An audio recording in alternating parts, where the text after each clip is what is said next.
Finančno nasedli projekt gradnje športno-poslovnega objekta Solis na obrobju Kopra se, kot kaže, vse bolj pogreza sam vase. Pred dnevi bi morali na občini odpirati ponudbe, prispeli na javni razpis za gradnjo dobra 2 milijona evrov vredne komunalne ureditve objekta, a interesa ni bilo. Kako se je moče razlagati odsotnost kakršnekoli ponudbe? Verjetno v prvi vrsti razmere, ki veljajo trenutno na trgu, se pravi, kriza se dejansko pozna, v gradbeništvu še posebej, in to je dejansko verjetno med glavnimi razlogi, da je danes težko najti nekoga, ki bi imel na računu ali pa bi lahko dobil garancije, da lahko sfinancira tak projekt in komunalno opremi tako veliko stavbo. A zadnji razpis ni edini neuspešni. Preteklo poletje je občina z razpisom iskala izvajalca, ki bi za $2 milijon evrov pokril in zasteklil olimpijski bazen, a se to prav tako ni izšlo.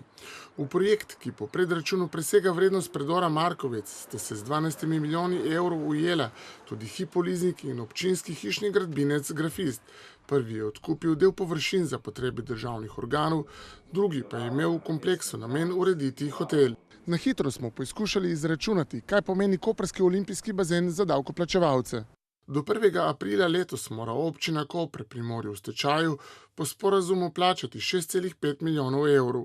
Za komunalno urejanje bo potrebno odšteti dodatna 2 milijona evrov.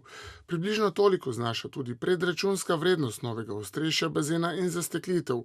Najmanj 2 milijona pa bodo znašala notranja gradbena dela skupaj z opremo in napravami.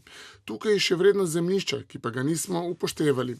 Pod črto bo račun preko slej presegel dobrih 12 milijonov evrov ali 250 evrov na posameznega občana.